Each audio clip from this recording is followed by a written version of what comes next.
பிதாவாகிய தேவனாலும் கர்த்தராகிய இயேசு கிறிஸ்துவினால் உங்களுக்கு கிருபையும் சமாதானம் பெறுவதாக. இந்த நாளிலும் கூட நமக்கு ஜீவனை தந்ததும் இல்லாமல் தயையும் பாராட்டினார்களா? அவரை துதிக்கலாமா?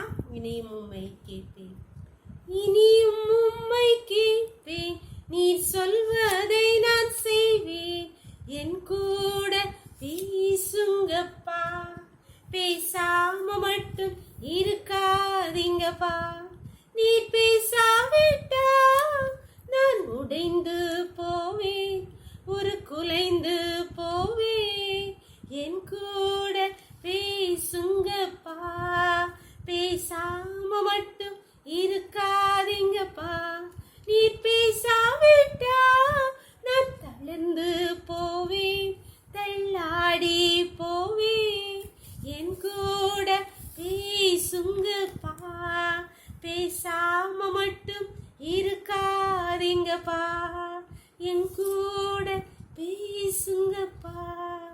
ஒரு வேத பகுதி வாசிக்கலாமா? யோவான் 2ஆம் அதிகாரம் வசனங்கள் 2 முதல் 8 வரை.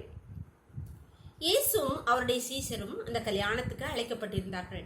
திராட்சரசம் குறைவுபட்ட போது இயேசுவின் தாய் அவரை நோக்கி, அவர்களுக்கு திராட்சரசம் இல்லை என்றார். அதற்கு இயேசு, ஸ்திரீயே, எனக்கும் உனக்கும் என்ன? என் வேலை இன்னும் வரவில்லை என்றார். அவருடைய தாய் வேலைக்காரரை நோக்கி, அவர் உங்களுக்கு என்ன சொல்கிறாரோ அதன்படி செய்யுங்கள் என்றார். யூதர்கள் தங்களை சுத்திகரிக்கும் முறைமையின்படியே ஒவ்வொன்றும் 2-3 குடம் தண்ணீர் கொள்ளத்தக்க 6 கற்சாடிகள் அங்கே வைத்திருந்தது. இயேசு வேலைக்காரரை நோக்கி, ஜாடிகளிலே தண்ணீர் நிரப்புகள் என்றார். அவர்கள் அவைகளை நிறைய நிரப்பினார்கள். அவர் அவர்களை நோக்கி, நீங்கள் இப்பொழுதும் உண்டு பந்து விசாரிப்புக்காரனிடத்தில் கொண்டு போங்கள் என்றார். அவர்கள் கொண்டு போனார்கள்.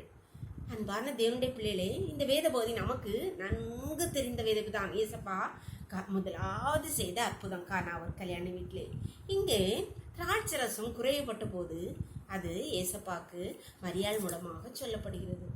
அப்போ ஏசப்பா சொல்றாங்க, என் வேலை இன்னும் வரவில்லை, உனக்கு எனக்கு என்னன்னு கேட்டாலும் ஏசப்பா அந்த வேலைக்காரத்தில் இந்த சாடி நிறைய தண்ணி நிரப்புகள் சொல்றார். அவர்கள் அதை செய்தார்கள். செஞ்ச பிறகு திரும்பவும் சொல்றார், இதை இப்பொழுது பந்தி விசாரிப்புக்காரிடத்தில் கொண்டு போங்கள், நீங்கள் பரிமாற கொண்டு போங்கள். அதையும் செய்கிறார்கள். அப்பொழுது அற்புதம் நடந்தது. அன்பான தேவனுடைய பிள்ளைகளே, நம்ம வாழ்க்கையில என்ன இல்லை, எது வேணும், என்ன குறைவு இருக்கிறோம் அதை சொல்றோம், எது வேணும் கேட்குறோம். ஆனா அப்பா என்ன சொல்றாங்க, நம்ம என்ன செய்யணுங்கிறத கேட்க மறந்து போயிடும். அன்பான தேவனுடைய பிள்ளைகளே, நம்முடைய வாழ்க்கையிலே அற்புதங்களை காண வேண்டுமானால் ஏசப்பா கற்சாடி நிறைய தண்ணீர் நிரப்ப சொன்னா நிரப்பணும், அந்த தண்ணியை பரிமாற கொண்டு போன்னு சொன்னா கொண்டு போகணும். அப்பொழுதுதான் நாம் அற்புதத்தை ருசிக்க முடியும். அப்படி செய்ய நம்ம ஒப்பு கொடுக்கலாமா? அப்பா, நான் முழுவதுமா என்ன தர, நீங்க என்ன சொல்றீங்களோ அதுபடி செய்வேன்னு ஒப்பு கொடுக்கலாமா? எங்களை நேசிக்கிறீங்களா அன்பின் தகப்பனே? இந்த அருமையான நாளை கூட எங்களுக்கு தந்தபடியால் கோடா கூடி நன்றியப்பா. நாளின் காலை முதல் எம்மட்டுமா உங்களுடைய தயவுள்ள கரம், உங்க கிருபை எங்களை தாங்கினதப்பா. நன்றியப்பா. இப்பொழுதும் கர்த்தாவை எங்கள் தேவைகளுக்காக உங்களுடைய சமூகத்திலே, தங்கள் ஒவ்வொருடைய தேவைகளுக்கு உங்களுடைய சமூகத்திலே வந்திருக்கிற ஒவ்வொரு பிள்ளைகளையும் உங்களுடைய கருத்திலே தருகிறோம்ப்பா. அப்பா, நீங்க சொல்வதை நாங்க செய்து முடிக்கும் போது கர்த்தர் நீங்க அற்புதம் செய்கிறபடியாக நன்றியப்பா. எங்களை ஒப்பு கொடுக்கிறோம்ப்பா.